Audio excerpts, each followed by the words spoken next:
Good evening, everyone. I am joining from the East Coast out of Buffalo, Oh, New York.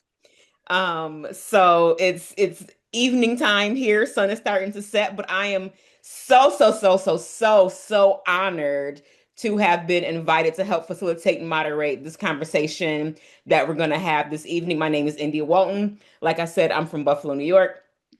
My claim to fame is that in 2021, I unseated a 16-year, four-term incumbent for mayor of Buffalo, oh, running all right. as, running as a Democratic socialist.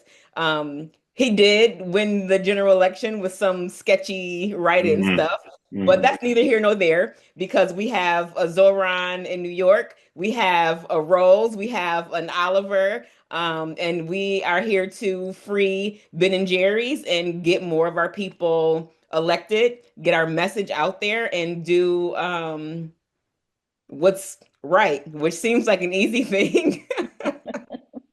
But that's what we're here for. And thank you everyone for joining. If you would like to put where you're from in the chat, I think that would be super cool so we know who we have here.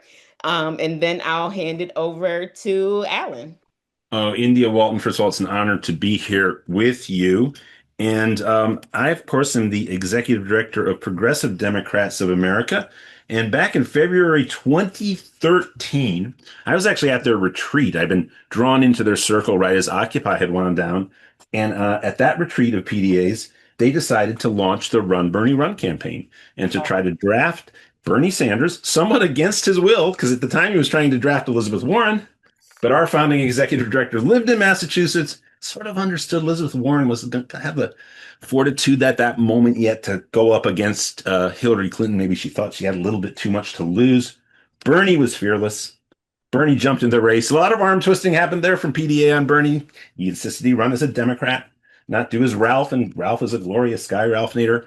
But that didn't really work out. And the way to get through at the time and still to this day is to be competitive in one of these two incredibly dysfunctional parties.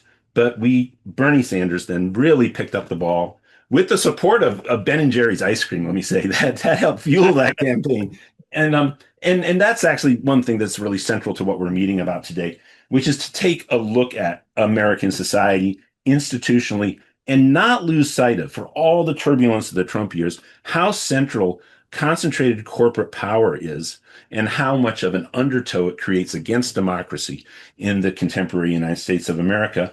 And what we have and what we're celebrating as we hear from him today with Ben Cohen is actually a person who has maintained his ethics and his morality. And look, there's a consensus right now that this country and this world is real trouble right now.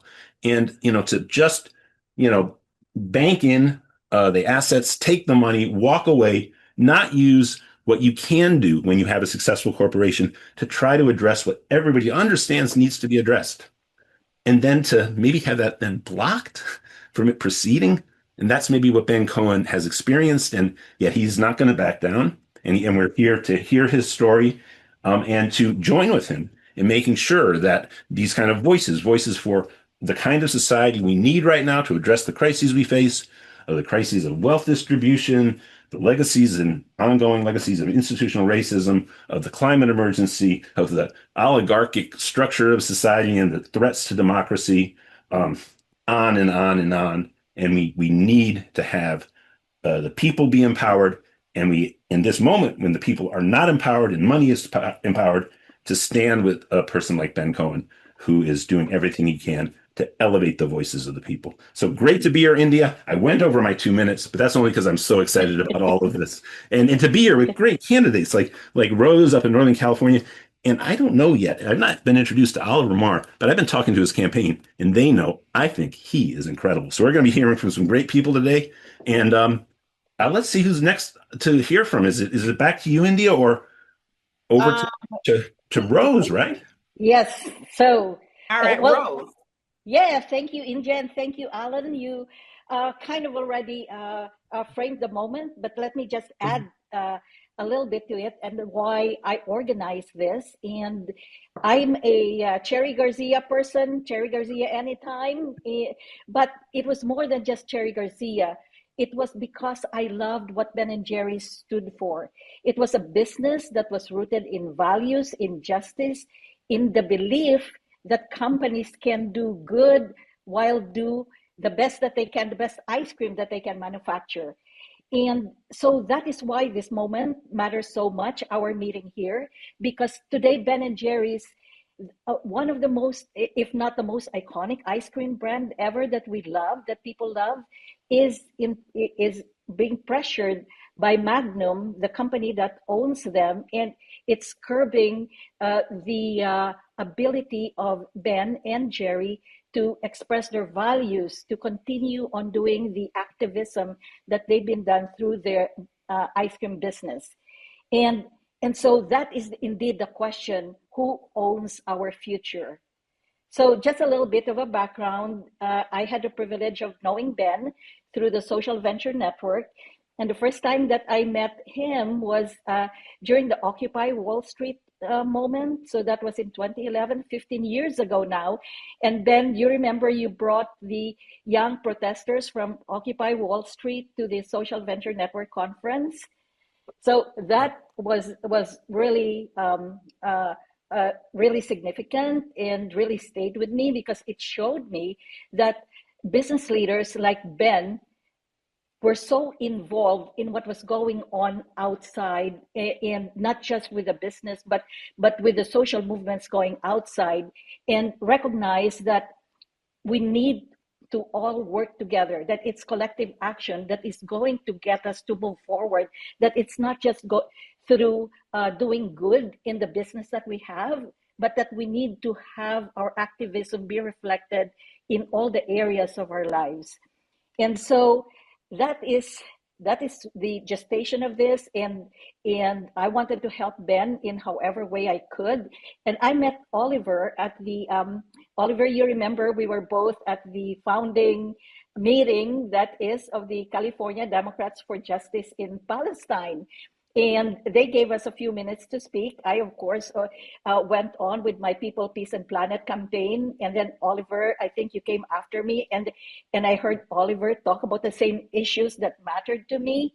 And Jane, I also met at that conference. And I knew that Jane had worked for the Bernie campaign. And so as a Bernie Democrat, and she was a Bernie Democrat, of course, there's always like that meeting of the minds. And so being also a survivor of a fascist dictatorship, growing up in a fascist dictatorship in the Philippines, this moment where we are, where businesses like Ben's are threatened and our rights are threatened, and we are engaged in a war, in an illegal war, I think brings us, like, this moment is like a true moment where I think all of us are now realizing that we all need to work collectively together. And so that is what we're doing here. We're working towards a future that is rooted in people, in peace, in a livable planet. And I'll turn it over to you now, Alan and India. But thank you, everyone, for coming here and for making sure and for standing up and showing up and in the belief that we can all work together.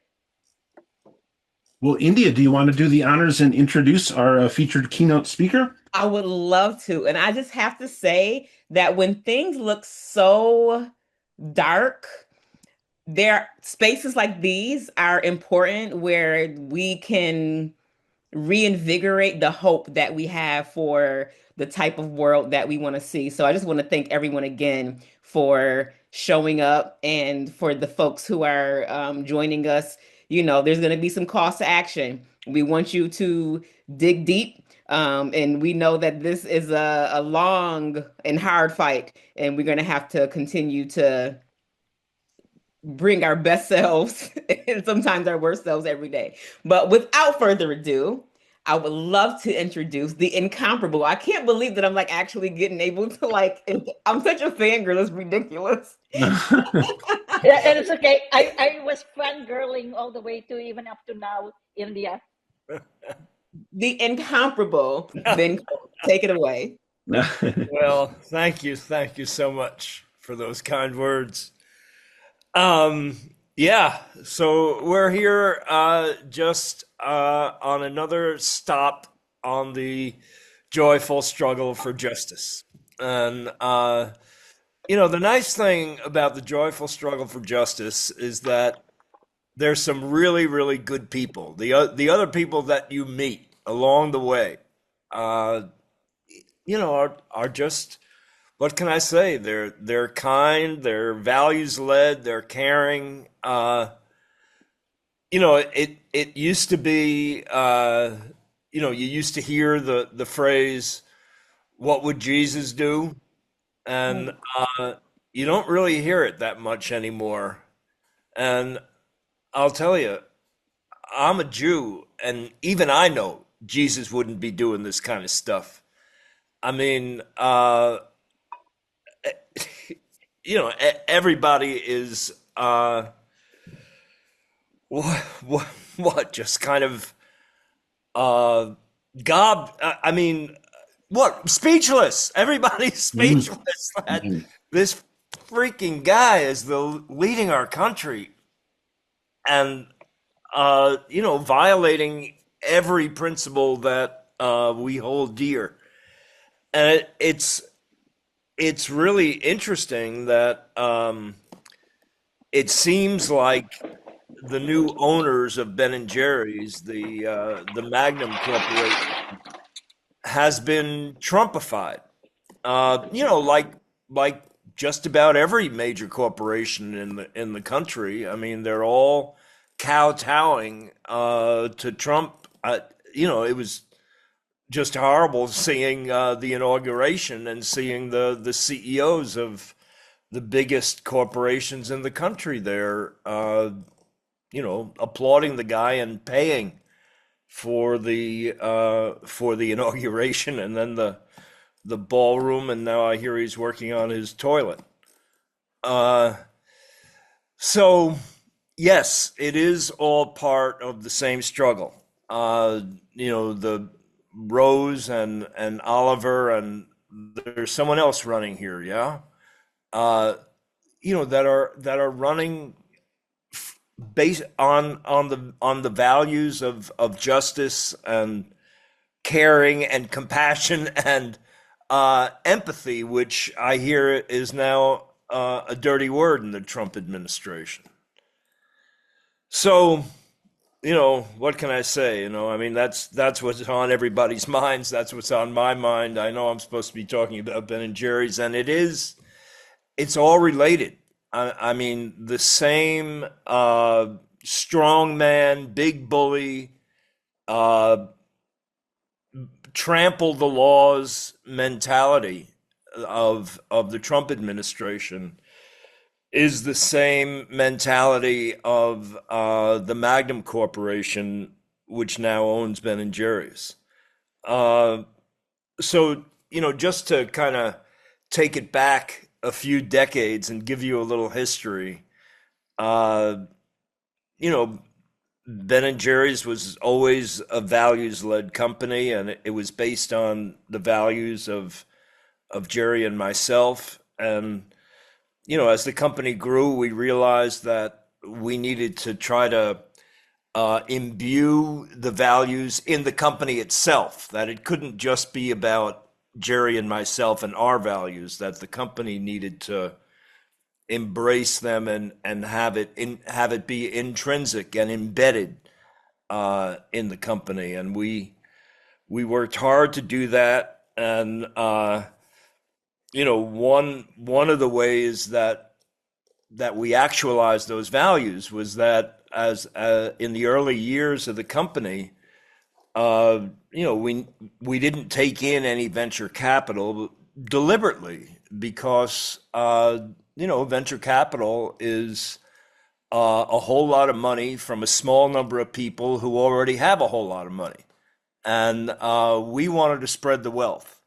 So what we wanted to do is we wanted to sell shares in our company to Vermonters, our neighbors, people who had supported us from the very beginning, so that as the company prospered, the community would automatically prosper. And, they wouldn't be dependent on charity or handouts or whatever. And there was no way to do it, uh, and because the laws kind of limited what they call private placements to 30 people, and that wasn't enough. And so Vermont's a small state. I went to visit the commissioner of banking and insurance and told him about our problem, and he said, "Well, it's never been done before, but there is this little part in the fine print of the law that would allow you and Jerry to register as stockbrokers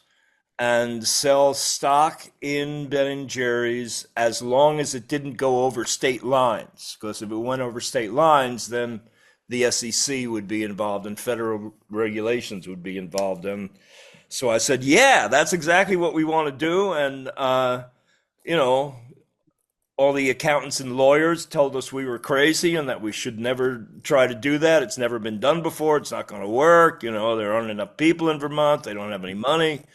And, we advertised the offering in the first section of the newspaper and amongst the clothing ads and the supermarket ads. The headline was "Get a Scoop of the Action." And by the end of the offering, we sold it out, and 1 out of every 100 Vermont families became an owner in Ben and Jerry's. So then, years went by. We had these, normally publicly held corporations, try to hold their shareholders meetings at a place that's inconvenient and at a time that's inconvenient for people to get to because they don't want anyone to show up. We wanted everyone to show up, so we held it on a weekend in front of our, our plant in Waterbury, which was designed to be kind of a tourist attraction for tours, and it was combined with a music festival, and there'd be during the question and answer period, there'd usually be one person who would raise his hand and say, "Yeah, this is a great company. We really like holding the stock, but how are we ever supposed to make any money on it? Because there's no market for it. It's not listed on any of the stock exchanges." And this was before personal computers, and there was just no way for somebody to get a return on investment. And then some other shareholder would raise their hand and say, just owning shares in this company is enough of a return. But eventually we did have a need for more cash, and we went public nationally. And at that time, what Jerry and I felt was that business was essentially a machine for making money. And if we wanted to be of as much benefit to the community as possible, we should give away as much money as possible. And we ended up formalizing the Ben and Jerry's Foundation that got 7.5% of our pre-tax profits, which was the highest amount of any publicly held company at the time. So the company continues to grow, and eventually I stepped down as CEO, and we hired a series of other CEOs. Some were from within the company, and then finally we had to go outside the company and pay him a lot more money. And what was interesting was that we discovered that the quality of the CEO was inversely proportionate to how much we paid him. So eventually we paid a guy a lot of money. He was the wrong guy, and he saw a way to make himself a whole lot of money by selling the company. And he kind of put it up for sale. Well, he, manipulated it to be sold eventually to Unilever. And, Jerry and I were incredibly resistant. We didn't want the company sold because we were concerned that if it got bought by someone who didn't share the values, that, the values and the social mission would die. So because Jerry and I were so opposed, and because that was such a big issue, And because there were other companies that were also trying to buy it, and Unilever really wanted it, we were able to negotiate this unprecedented governance structure that created an independent board for Ben and Jerry's that was essentially composed of the people who used to be on our board when the company was independent. And that independent board ended up getting legal authority for the social mission, for the quality of the ice cream, for the use of the trademark, and for how the company is marketed. And Unilever had authority over finance and operations. And, I thought that, even though that we had all that stuff in writing, I thought that, we were still gonna kind of go down the tubes as far as the social mission was concerned. But incredibly enough, the social mission thrived, and Unilever kind of kept their word. Until we, after 2 years of, study and discussion and visits to the area, the independent board and the management of Ben and Jerry's and Unilever all agreed that Ben and Jerry's should pull out of the West Bank in the occupied territories because it was inconsistent with the values of Ben and Jerry's to be selling our ice cream there, supporting that Israeli regime that was mistreating all the Palestinians. And so as soon as we announced that we were going to pull out, what I'm told is that the head of Israel called up the head of Unilever and said, if you don't get that ice cream back here, we're going to kick out all the Unilever businesses from Israel. And, they had about 20 of them. And so Unilever unilaterally sold the rights to Ben and Jerry's to an Israeli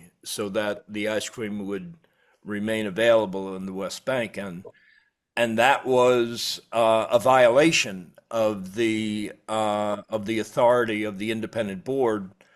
They tried to negotiate with Unilever, it didn't work, and eventually the independent board sued Unilever.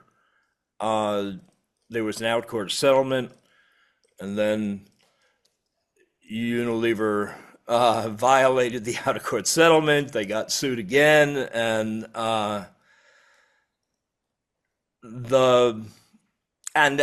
after that time, that was 2021, Unilever started muzzling Ben and Jerry's and refusing to allow it to take stands on various political issues. We wanted to take a stand in favor of a ceasefire in Palestine, in favor of supporting the student protesters and students' right to free speech and the free press, and all of that got shut down. I mean, even a post supporting Black History Month got shut down. And when Trump was elected, there was going to be a post opposing many of his policies, and that got shut down. And so the board amended its lawsuit and talked about those issues, and then eventually the company was spun off. The Unilever's entire ice cream division was spun off. It's about 100 brands around the world. It's about a $12 billion business. Ben and Jerry's is one of the top 3 brands. I mean, as a matter of fact, and this is always unbelievable to me when I say it, but this is what they tell me, and they say it's true, that Ben and Jerry's is the highest selling ice cream in the United States. Incredible. So it's one of the top 3 brands of the Magnum Ice Cream Company. Their other ones are the Magnum bar itself, which happens to be very popular in Europe, and another novelty that's popular in Europe. So as soon as they spun off their entire ice cream division to Magnum, Magnum then fired the 30-year employee that was the Ben and Jerry's CEO, fired him for respecting the authority of the independent board. They essentially said, "Don't listen to the independent board." He said, "Well, that's what the contract says I have to do," and they got rid of him, and then they proceeded to get rid of the entire independent board, although they don't have the legal authority to do so, and there's a lot of litigation in court currently. But essentially, Magnum is operating the company illegally, just like the country is being run illegally. Uh, and so Jerry and I came to the conclusion that there's no way that the social mission of Ben and Jerry's would survive under the current ownership. So we launched the Free Ben and Jerry's campaign. We have a group of investors, that socially aligned investors, that are ready to buy the company. And the problem is that Magnum doesn't want to sell because Ben and Jerry's is, such an important part of their business. It represents about 12% of their business. So, it's kind of like, but what they're doing is they're destroying the brand by not allowing it to actualize its social mission. And so from a financial point of view, this asset that these investors have paid a bunch of money for is being systematically destroyed, and the value of it is being systematically destroyed by the Magnum Corporation. So the Free Ben and Jerry's campaign is picking up a lot of speed. I was actually just in the Netherlands, which is the home of the Magnum Corporation. That's where their headquarters is. And I was, speaking at a bunch of different meetings, and I delivered the 100,000 signatures that we have calling on Magnum to free Ben and Jerry's, and that was covered by all three major dailies in the Netherlands. On page 2 was this big picture of Trump doing his thing in Iran, and then next to it on page 3 was a somewhat smaller picture of me delivering the petitions. So that's currently what's going on. We need all the help we can get. Go to the freebenandjerrys.com website. There's the petition that you can sign. There's information about activities that you can do on social media. And our supporters have been so active on social media, kind of infiltrating Magnum social media, that Magnum has changed their settings. So if you tag Magnum, it doesn't show up on their page anymore. You have to actually go to their page and comment. So, we're currently, a lot of times when people hear what's going on, their first reaction is, well, we should boycott Ben and Jerry's. And I say, well, no, Ben and Jerry's is the victim here. If you want to boycott something, you might boycott some of the other Magnum brands. That would be Breyers, Talenti, Popsicle, Good Humor, Klondike, Yasso, yogurt. So we can't have any fun anymore. There's a lot of other good ice creams out there. So we haven't. We've just been starting to, talk about that a little, and I think that we're probably going to, focus on that more. we also have this stickering campaign that's going on, and of course, you can stick stickers wherever stickers get stuck.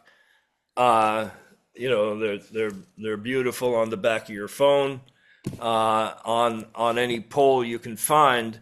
But when I was waiting around for a meeting in Rotterdam, I had some extra time, and I went into the local supermarket, and I started stickering Magnum packages in the freezer. And I think that's an incredibly effective thing to do. And it's delightfully, slightly subversive.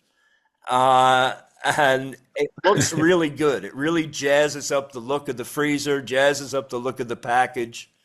And I think if enough of us do it, I think the media is going to pick it up. I think Magnum's going to notice, because, stickering packages in supermarkets is not the everyday thing that people do.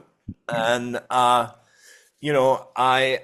can provide you guys with stickers. We set up an exclusive master sticker distributor in the Netherlands. Perhaps you guys could be the exclusive master sticker distributors in Northern California. You are in Northern California, aren't you? Yeah. I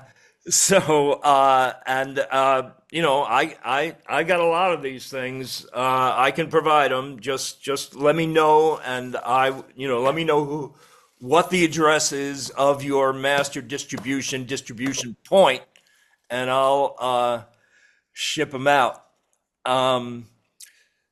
So that's kind of the story. The next big, we had a big media hit for Free the Cone Day. I hope everybody got a free scoop. And the next media opportunity is Magnum's annual general meeting, which happens on May 7th. So we're currently preparing for that. And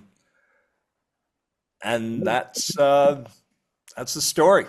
Well, I have a follow-up, and then we'll be bringing Rose into the conversation in a second too. But I have a quick follow-up. Well, 2 points. First of all, PDA would be very interested in helping you out with the stickers, and we're a national organization, and our home office is in Grand Rapids, and our distribution for all of our things like, healthcare, not warfare, and all of our stickers is actually in Central Illinois. So, all right, send me the address and the number of stickers you want to distribute, and we'll get them to you. For sure, but I'm friends with a guy named Ed Erickson, and I believe you are. Yeah, I'll call Ed in the next couple days, and then we'll go from there. We're gonna do this to win this, man, because this is unjust, and it's also, to me, there's even a bigger issue here that strikes me, and one of the things I think that is really, really fragile right now in our historic moment is the rule of law. We see Trump, just going barreling through the limitations on the executive branch. It doesn't matter. He's just going to do it. And he seems unaccountable. There's no prosecution of the people in the Epstein case. It's clear how they would be prosecuted. You just let the women talk to the authorities. They'll tell the people they're open to do this, the survivors. Here we have a situation where I'm pretty confident whoever drafted the arrangement between your independent board that oversaw your social justice activities and the relationship of that to the ice cream operations that would be run by, again, the Magnum company, I'm forgetting their name, the original name there. And when they put that board down, I would consider that a breach of the arrangement, right? And you should have. There was actually a motion in court, and the judge pretty much said that. So, but here's the thing. We now are in a situation where the powerful, and as powerful and great as you are, and Ben and Jerry's ice cream is, obviously Magnum, in this corporate consolidation and monopolization, yes, it's a Dutch company. But if you're in Europe and you go to any of the places in society and you see the stands that have little ice cream bars, it's always Magnum. It's practically like a continent-wide monopoly, right? And at least they seem to be everywhere. Maybe there's other ones that are around, but that seems like a breach of contract. It would be a break with the, this is a realm of international law that is handled in, of course, these trade deals that are sort of ugly trade deals. We haven't liked them as progressives, but they do, they also cover things like internationally. You can't breach a contract like this. So you should be able to win that. But right now, I think the really powerful across much of the world are just like, oh yeah, okay, that's what the rule of law, that's what law says, but we're not going to abide by it. So we'd really love to back this up, and we'll be in touch through Ed. And but I wanted you just to give a thought about how it could proceed. Is there a way it could win in the courts? And then over to Rose and her thoughts on everything that Ben said, and the role of corporate power in our society. But yeah, is there an avenue to win this in the courts, or is that just run dry? Oh no, there is absolutely an avenue. The judge has just called for expedited discovery. I Good. mean, one of the big problems is that, the Magnum Corporation is a $12 billion corporation. The independent Mhm. board is regular old people who don't have any money.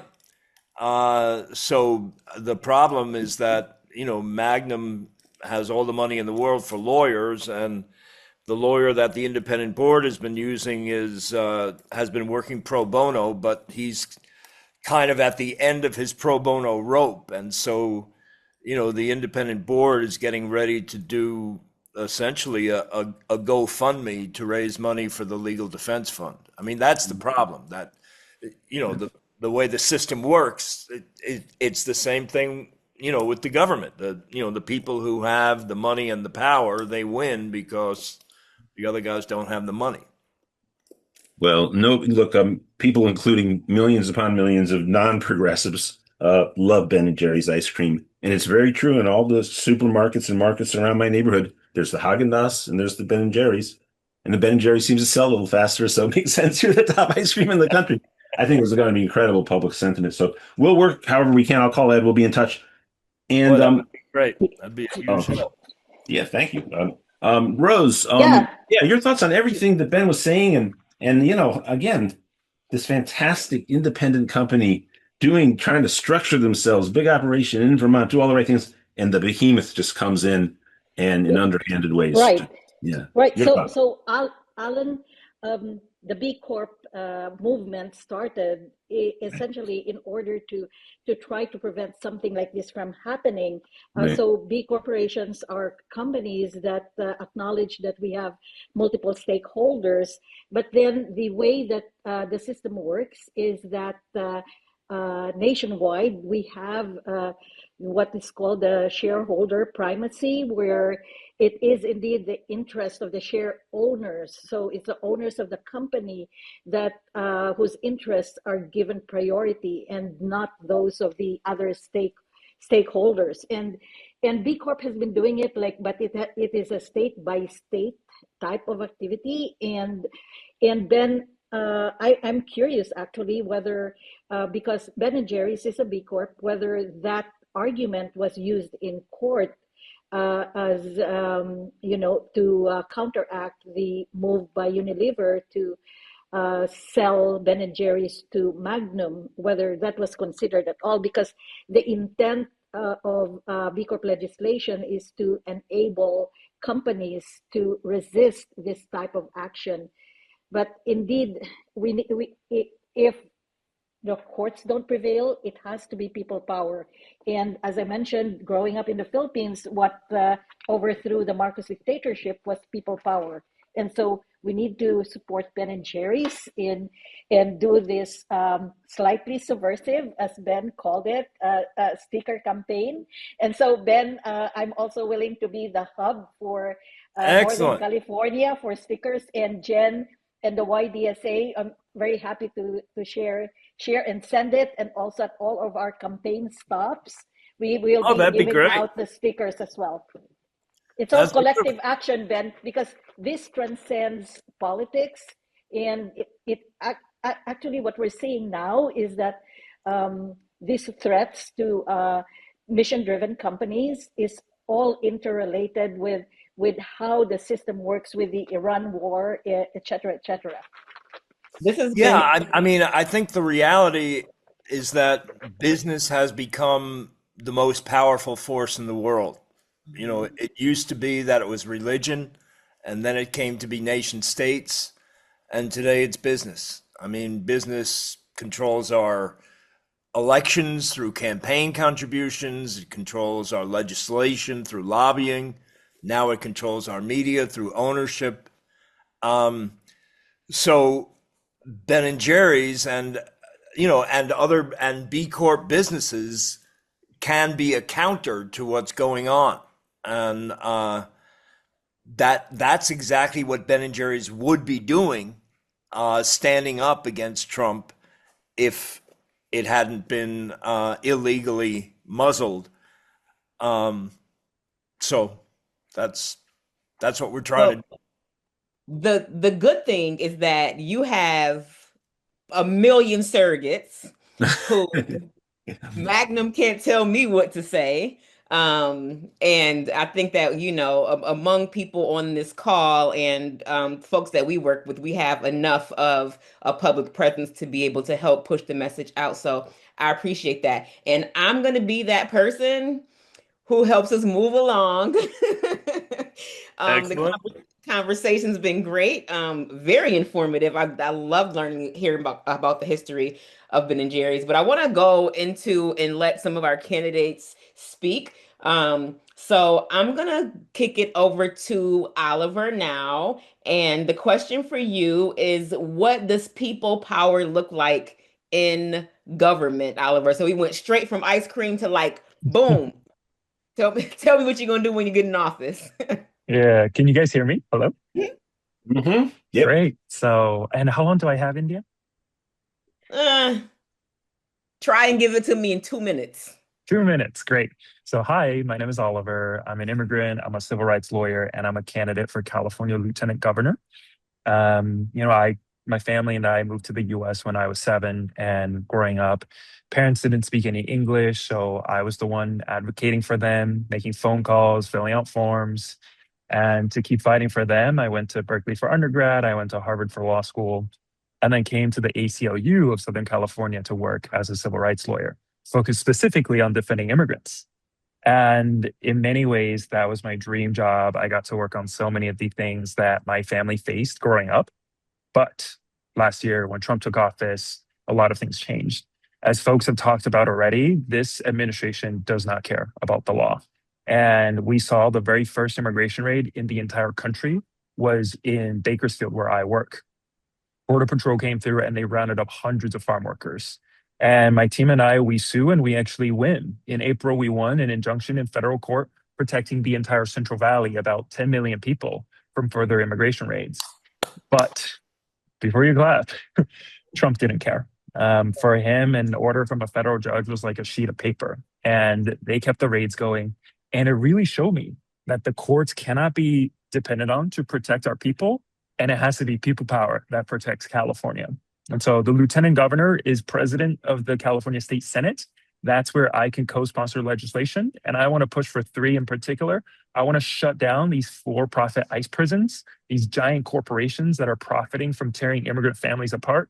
I want to hold ICE agents accountable for breaking the law, like shooting moms and nurses and legal observers. And I want to fund our volunteer rapid response networks that are protecting immigrants all across the country. I also did a few years of eviction defense, organizing tenant unions, organizing rent strikes, and so making housing more affordable, making a housing system that works for regular people instead of corporate landlords. That's really important to me.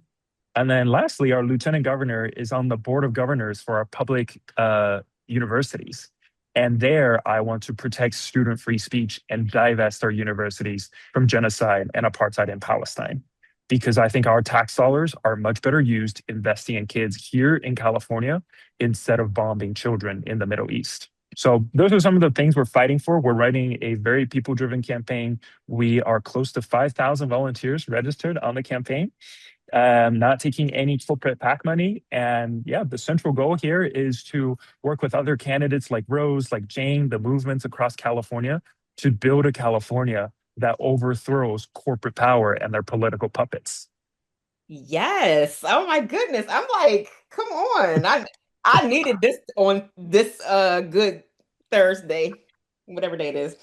So the Act Blue link is in the chat. So like I keep saying, No amount is too small or too great. If you got 5 G's, drop that. If you got $5, drop that. Let's make sure that our people make it over the finish line strong. We don't want to keep hearing excuses about why we don't win because we know that our messages are overwhelmingly popular. We just have to get them out. So next up, I want to call on Jane. Jane, are you here? I am. Hi, Hi, India. Jane. You working How are families? you? All right, Jane, here's your question. How would you fight corporate control in your elected position? So I am running for one of the most important jobs that you have never heard of, California Insurance Commissioner. This office oversees a $3.3 trillion industry, which, by the way, despite the narrative that you're hearing about in the press, is doing quite well. In the last 3 years, they've been posting record profits. In 2024, they made $170 billion in profits, with their top 10 CEOs, 10 people making $391 million. That was a 331% increase over 2 years. And last year, they posted even bigger profits despite making the biggest wildfire claim in history here in California. Meanwhile, we do a very good job of regulating the consumers. We are required to have insurance, to drive to work, to qualify for a mortgage, to open a small business. And so for that very reason, we must make insurance affordable and available. Otherwise, we are shutting everyday Californians out of our economy. And insurance has this outsized say on who gets to build wealth and how much that will cost.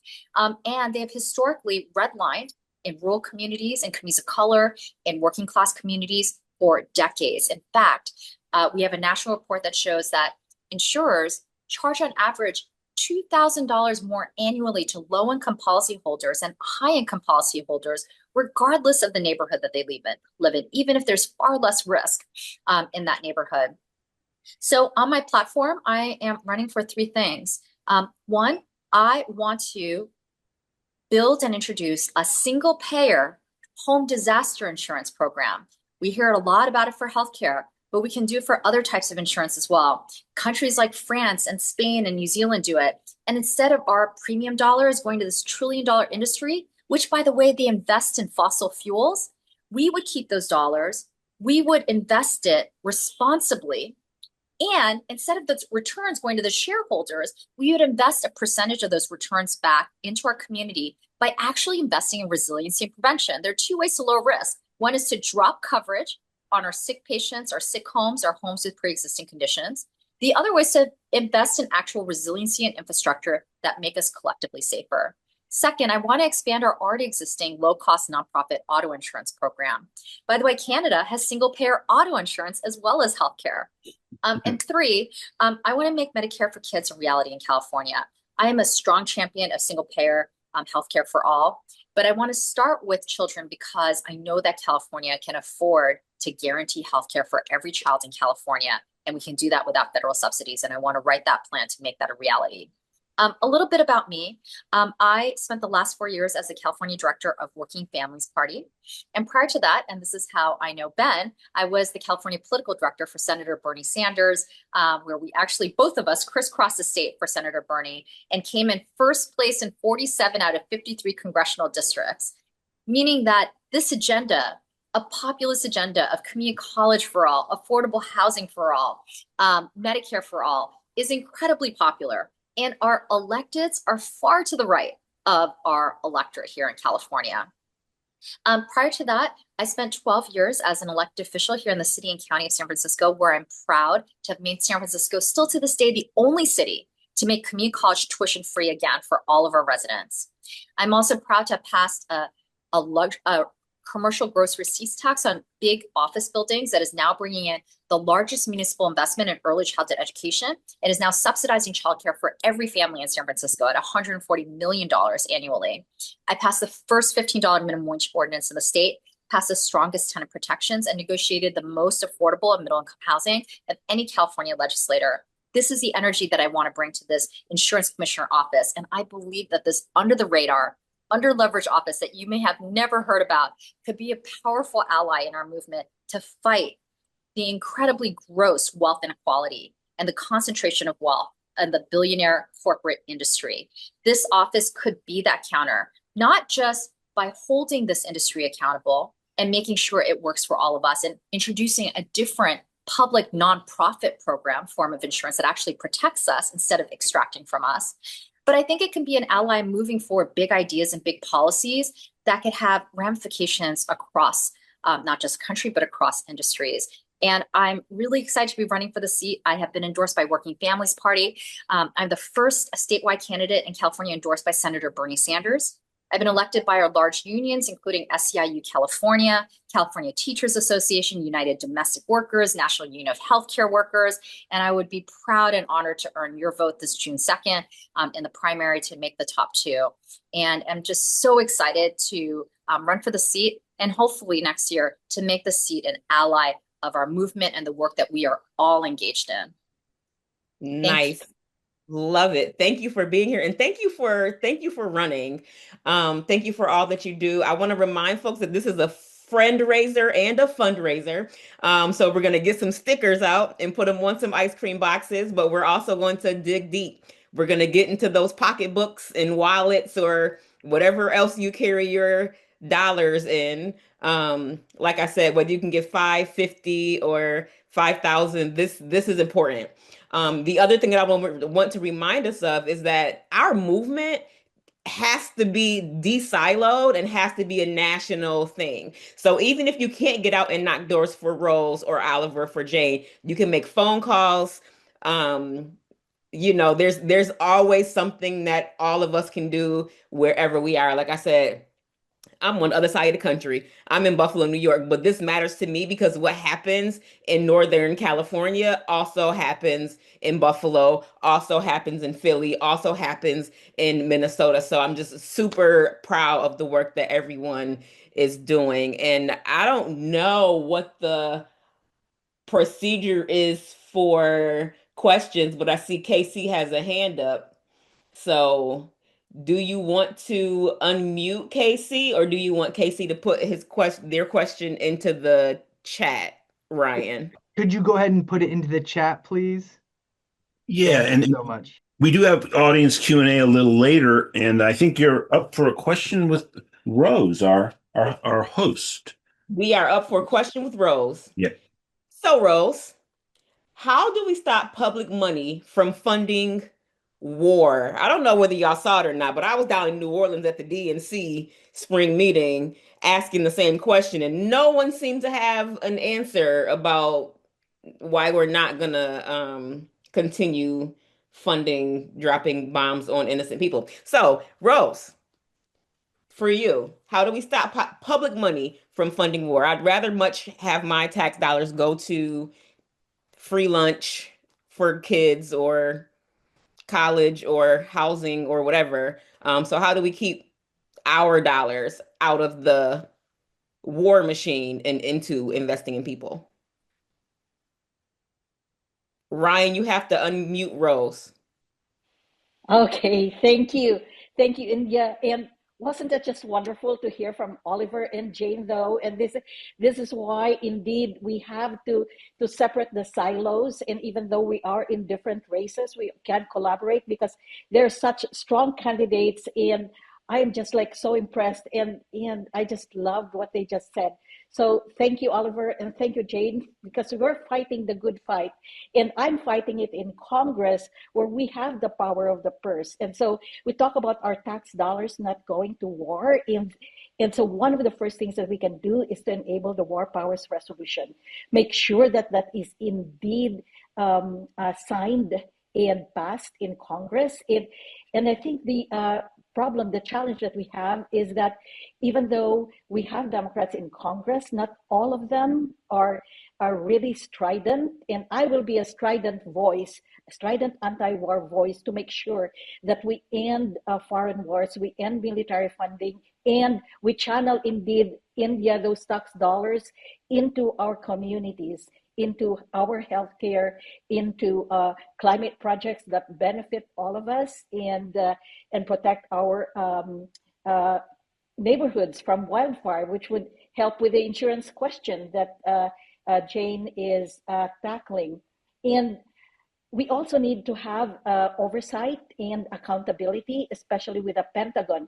We know that there are billions and billions of waste there. So Congress has the power to institute and to instigate an audit, which they have not really used that power before. And so together with other progressive candidates so just to share with those who might not have known, there was a stream 2 weeks ago by Progressive Victory, and there were 12 progressive congressional candidates. So we have more progressive candidates hopefully getting elected into Congress, and together with them we can investigate that waste, fraud, and abuse and take power back and take money back that could go into our communities.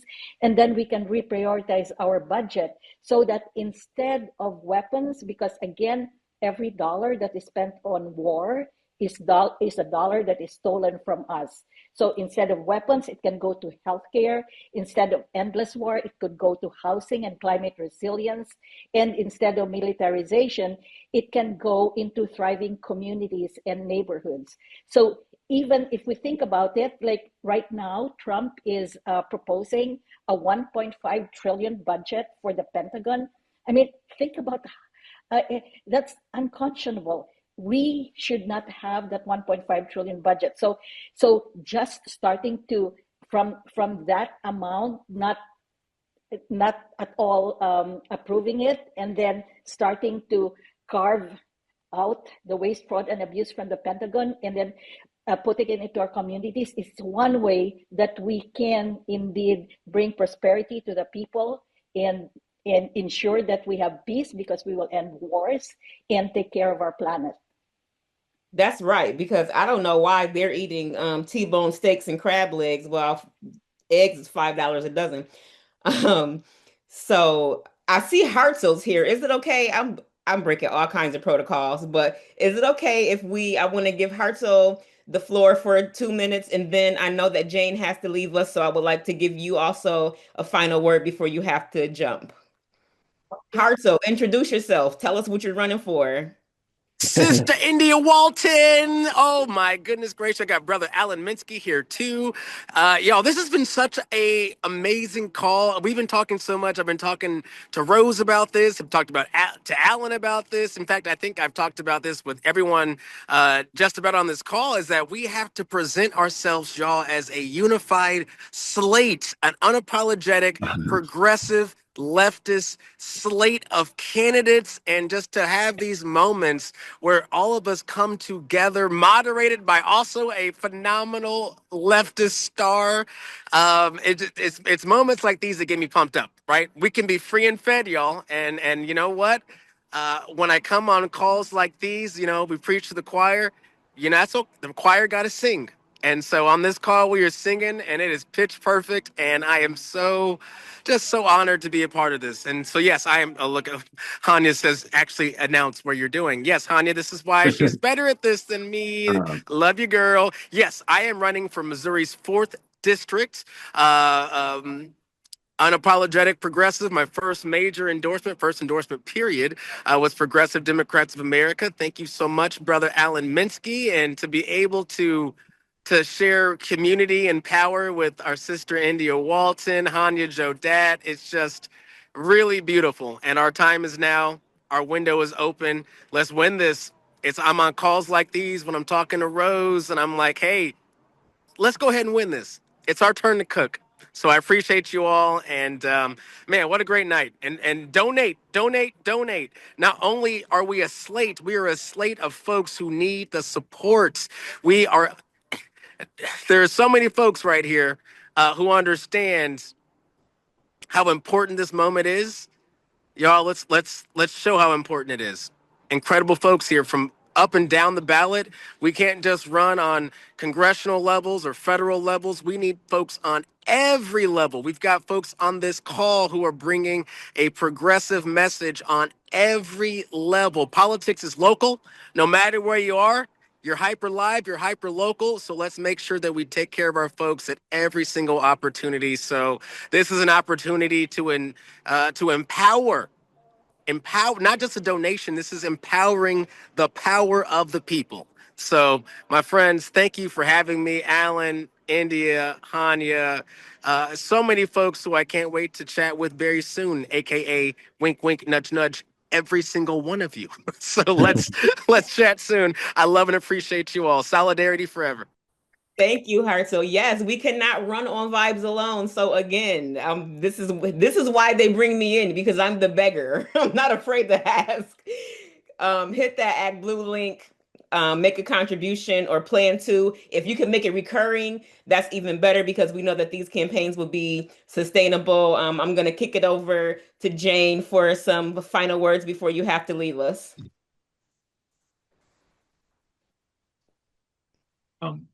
Jane may have muted I herself. was trying to unmute, but it said the host was not letting me. But thank you, Yes. Alan. I think you gave me the permission. I just want to thank everyone so much for coming together on this evening and coming to support Oliver, myself, and of course, Ben & Jerry's, one of our most beloved companies, which I still remember to this day, tied the lowest paid worker to CEO pay. And that is just so important as we continue to work and fight to build an equitable economy is to have accountable employers and companies that are creating jobs and services and products that we all love, like ice cream, but are doing it in a way that is building wealth and equity for all of us. And I am excited to run for this office because, again, I think this office could be a powerful ally to our movement and a counter to the gross wealth inequity and corporatization that we are seeing across this country.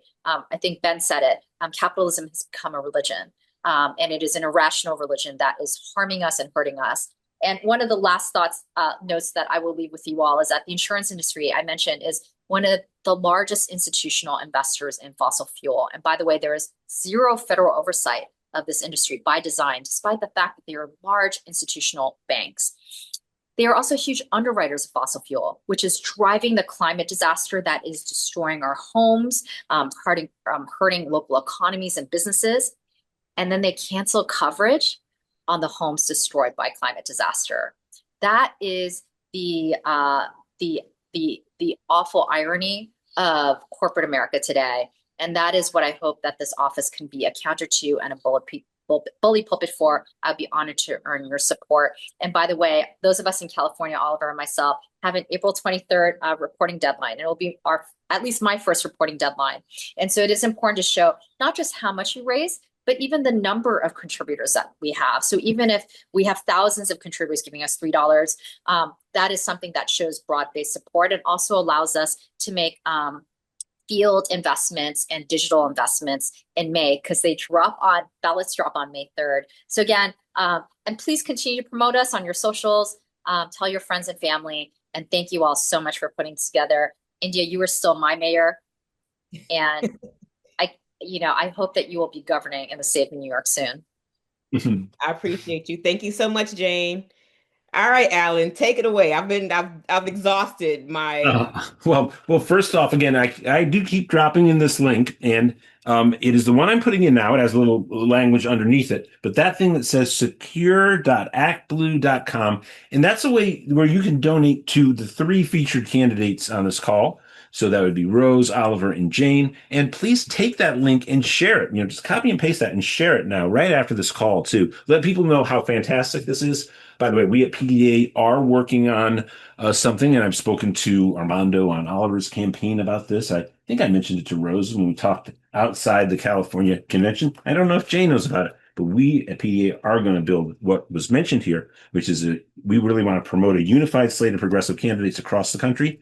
And of course, across the state of California, and really promote it and pull it together in the next 10 days or so. I just met with Hemming Cho today. She was down in Southern California, a great friend of Jane Kim's. And we want to pull that together. And because the Democratic Party is all a very troubled institution, as we know, but it is what it is. And it is split. It is split since 2016 between the progressive wing and the sort of corporate, business-friendly neoliberal wing. And they're the guys who get all the campaign donations. Oliver, a question for you. Right now, across the country, in the early primaries in the Democratic Party, obviously California doesn't have those kind of party primaries. We've actually seen, we thought the money was bad from dark money in previous primary cycles. and it's really started to pick up. It was sort of launched at Nina Turner's special election campaign in 21. It got worse in 22. It got worse in 24. And as the head of a national progressive political organization, I can tell you, there were great candidates who were poised to win and ended up not winning, in large part because of the avalanche of money that came in dark money. And now, what we've seen in Illinois in the early primary states, it's worse than ever. What do you, as a lieutenant governor, what can you do to address this as a candidate and as a lieutenant governor of California? And then how also are you poised to counter this? Because you certainly have a high profile opponent and a quirky, strange fact has the same last name as you have, who I expect is probably going to be the beneficiary of this kind of money. And I think you are an absolutely exemplary candidate. And the idea, again, that you would lose, like Pramila Jayapal's sisters lost, like Erica Smith, a great candidate out in rural North Carolina, lost to a very conservative Democrat. These people would have won if it wasn't for the dark money, in my opinion. Yeah. And how do we deal with that? And how do we deal with it in live campaigns so that you message out and you win this election with what you're doing, not taking that money? Yeah. Yeah. And I think this is really related to the last question too, of how do we stop our tax dollars from going to war? How do we stop it from going to for-profit prisons? How do we stop it from going to the insurance industries, right? It takes more than one candidate. It takes more than one election. I think the kind of change we can make through politics is temporary because another election, another candidate can come and change it in a few years, like we saw with Obamacare. I think the kind of change that we win through the courts is also temporary because it could just get flipped like that, like we saw with Roe versus Wade. The kind of change that lasts is changing people's hearts and minds. And that takes long-term organizing. It's not going to be one candidate. It's not going to be one office. It's not going to be one election. And so we all saw with Zoran's win in New York City, how his team brought together 100,000 volunteers. And now that he's mayor, these volunteers are helping other progressives. They are staffing rapid response networks. They are volunteering in tenants unions. And it's really created, I think, this structure in New York City where if you're a progressive running for office in New York City and you're not taking corporate money, you start 2 steps ahead instead of 2 steps behind. And that's what we need to build across the country. And that's why I'm so excited that Jane is here on this call with the Working Families Party. That's why I'm so excited that Rose is here with all the great organizing that Rose does in their community. It's to build a lasting power structure that can keep on electing progressives.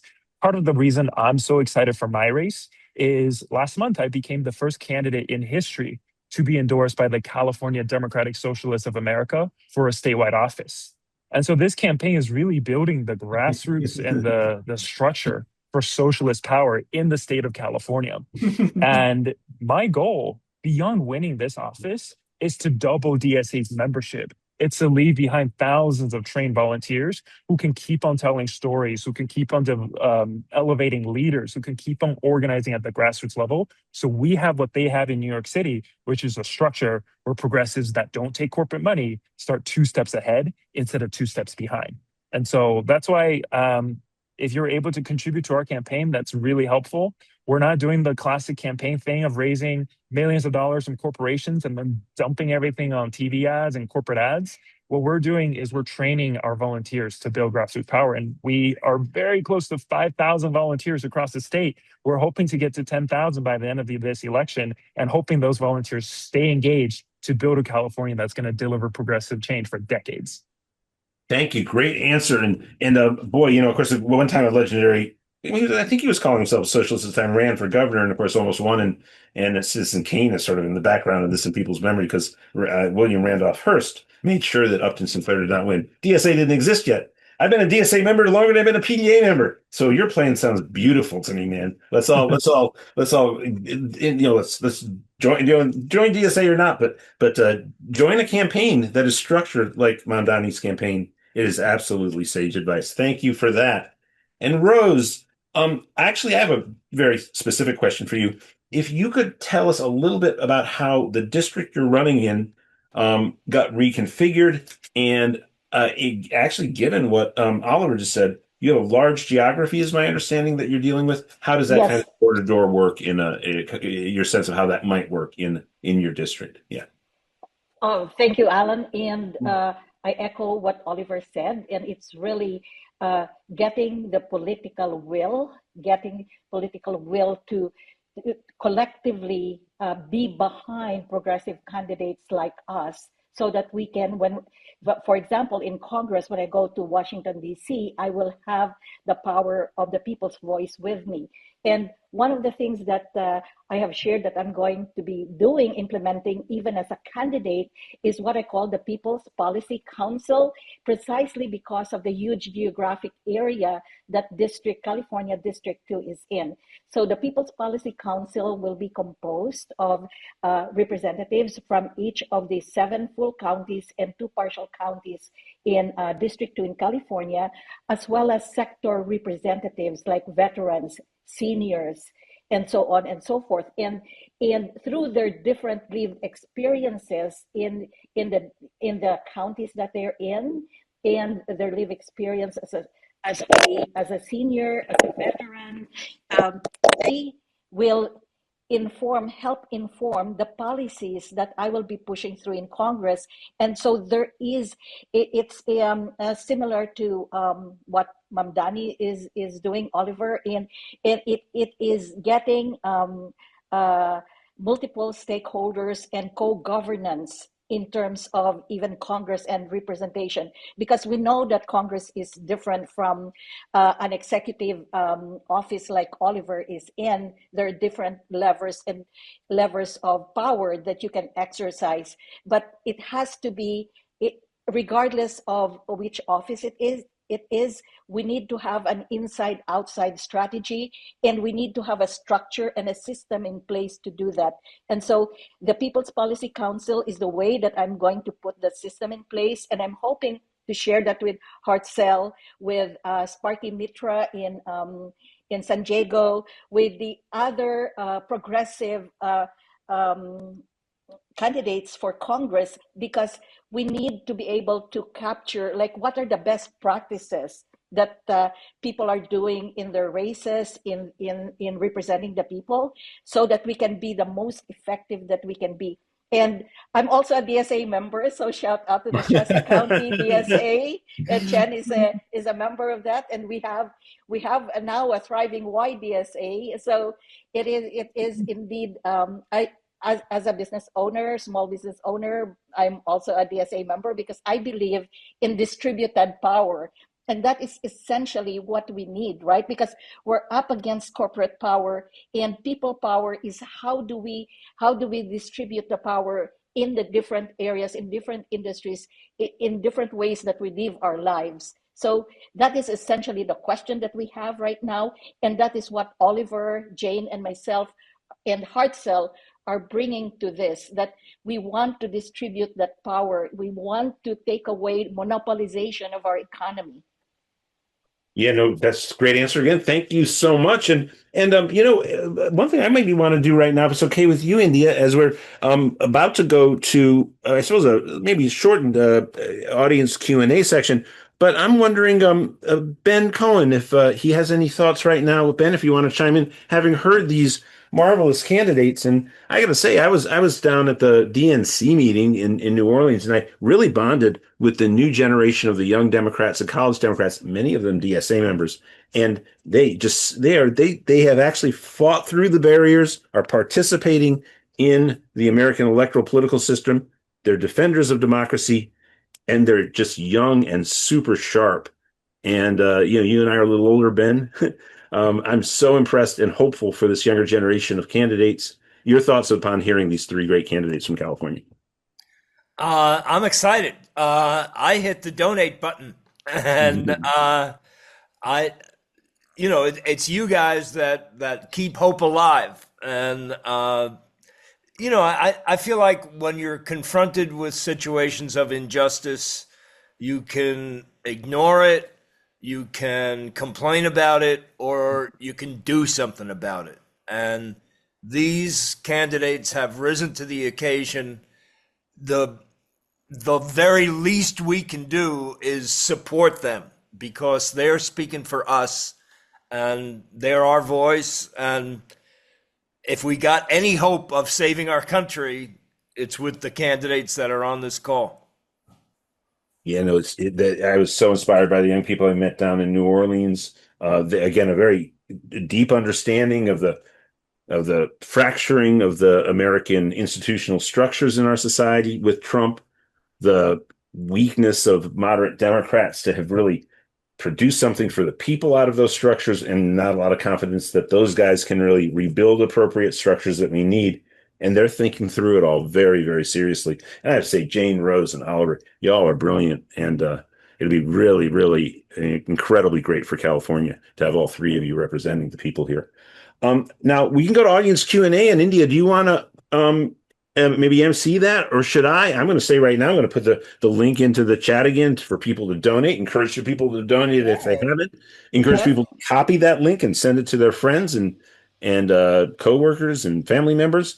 And yeah, India, should we take Alan, a short? can I just have a quick minute add Of on to course. what I just said? Absolutely. Thank you, India. So one other thing that I think we need to consider and we need to look out for is cross-party collaboration. And so I'm very proud to share that I have been endorsed by the Marin County chapter of the Green Party and the Humboldt County chapter of the Green Party. And we are reaching out to the peace and freedom parties because what the oligarchy, what the monopoly really is afraid of is people like us getting together across party lines. And so I think that is really important as well to recognize that, yes, we are running under the Democratic Party, but we have common interests with all these other parties and we need to collaborate as well.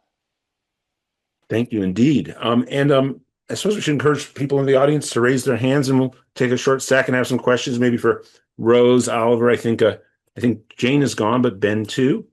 And yeah, I have some things on the docket, and this question is for anyone, and it came directly from the chat, so I want to make sure that we get this on the call. And I would assume that, like afterward, we can just have a document where questions are answered if we don't get to it. But it says, my question is, what will you do to protect the LGBTQ community, especially now?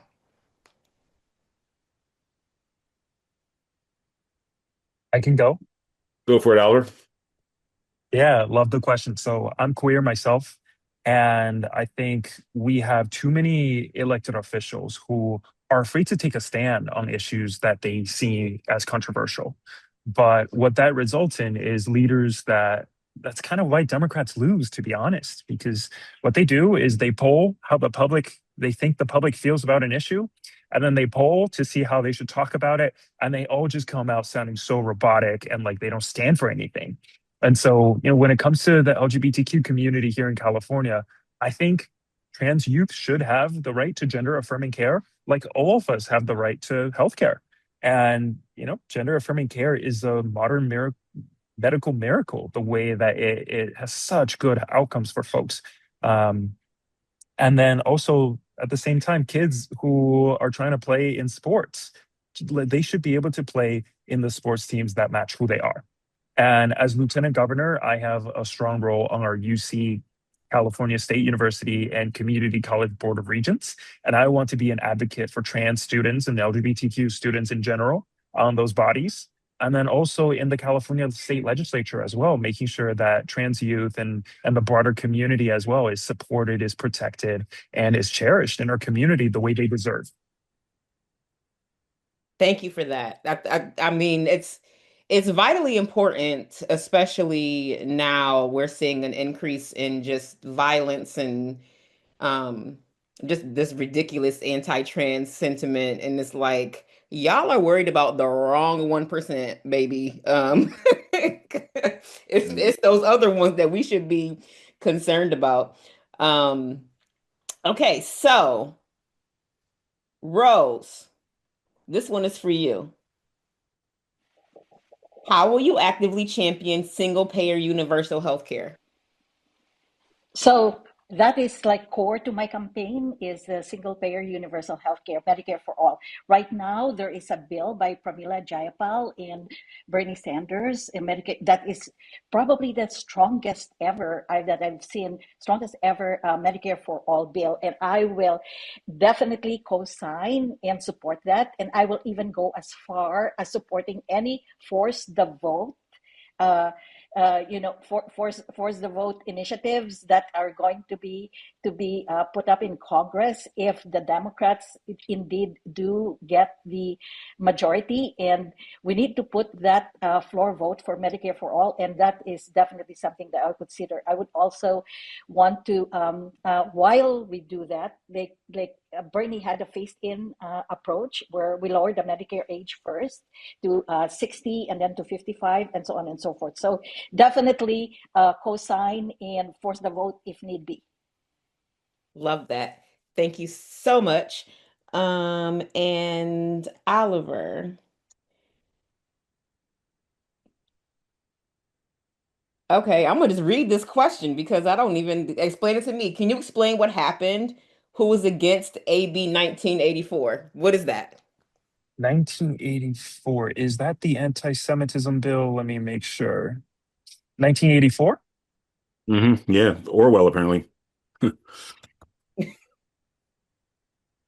Oh, I'm actually not too familiar with this one. It looks like a recently introduced bill that restricts corporate spending in elections.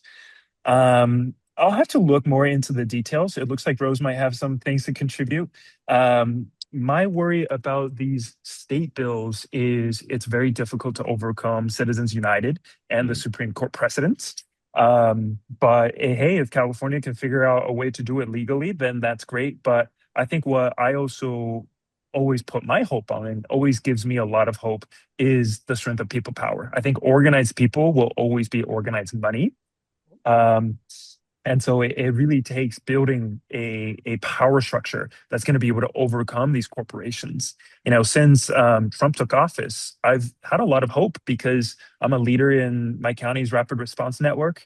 Before Trump took office, we had about 20 volunteers. These are folks who go out to protect immigrant families and deliver food and visit people in detention centers. And now, in a year and a half, we are at more than 400 volunteers. And that's how you win. Those are the folks who are changing people's hearts and minds in the community and building for lasting change.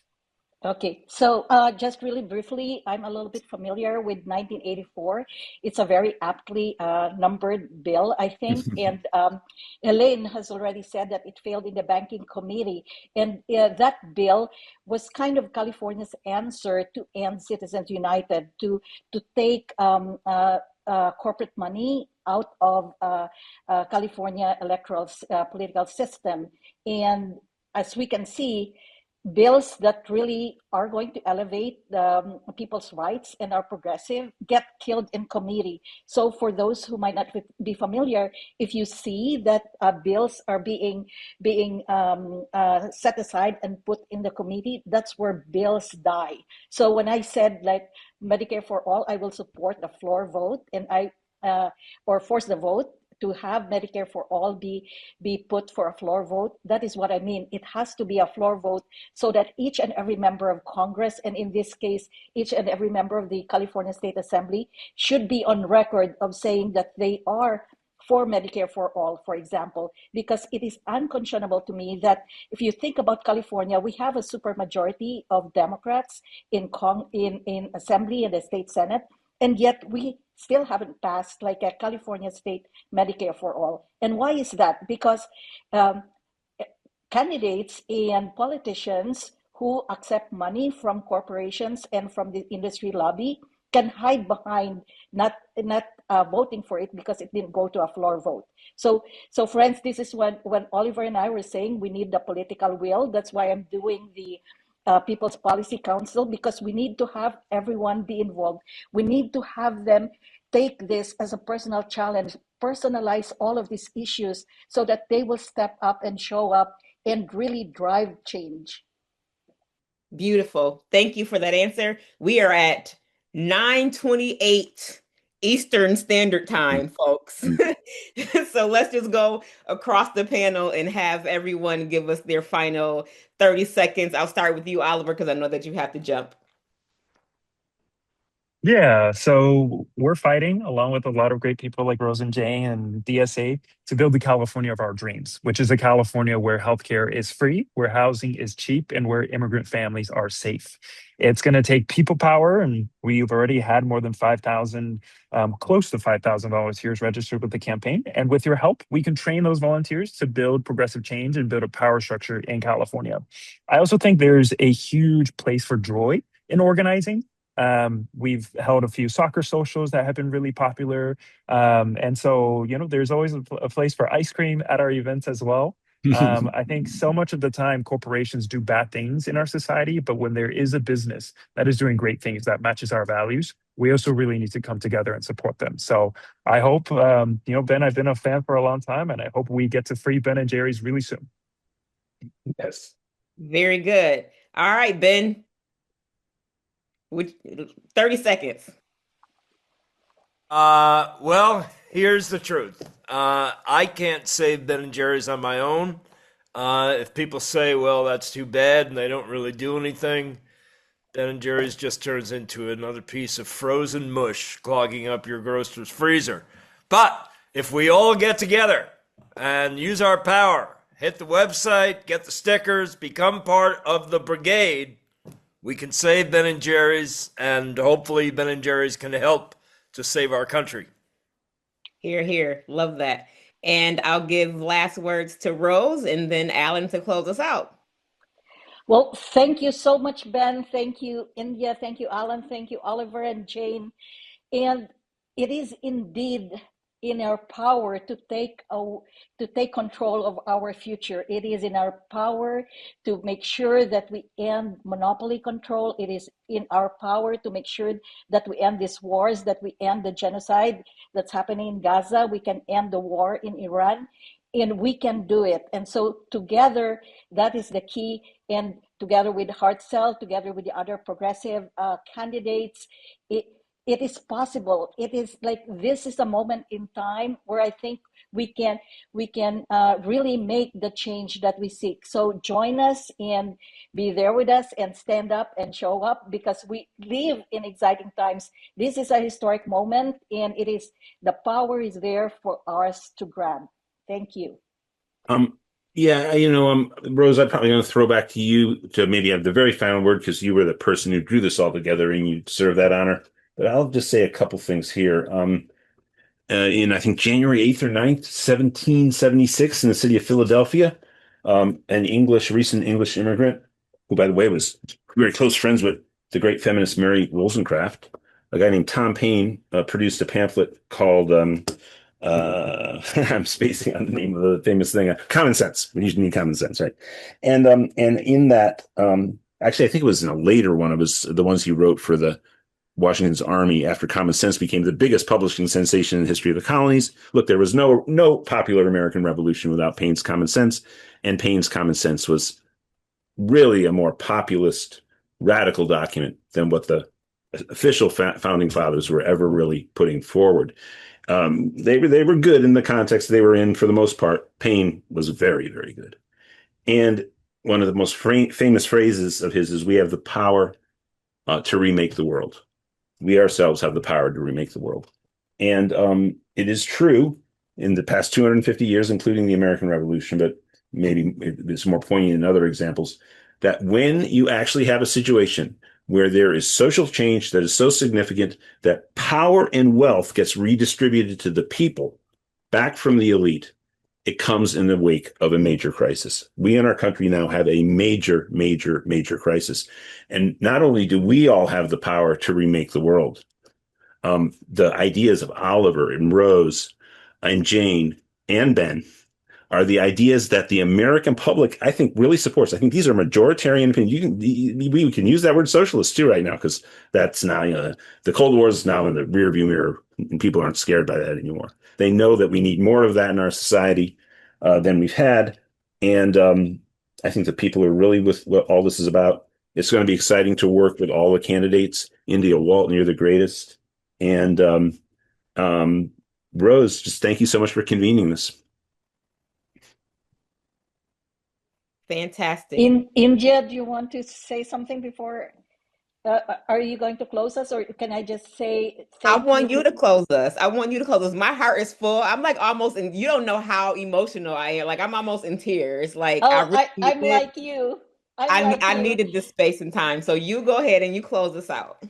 Well, this is what we are, and this is who we are. We have love in our hearts. We are kind. We are caring, and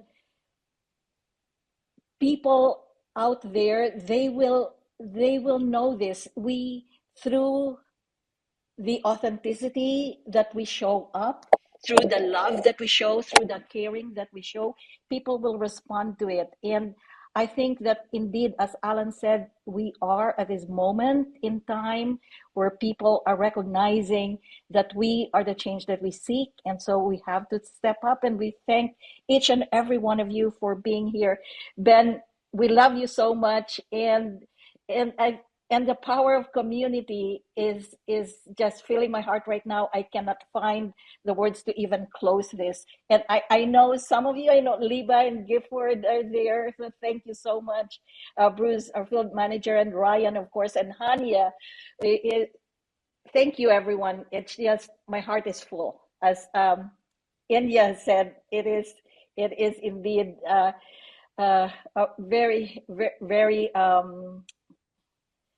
rejuvenating and inspiring to be with you all. So thank you.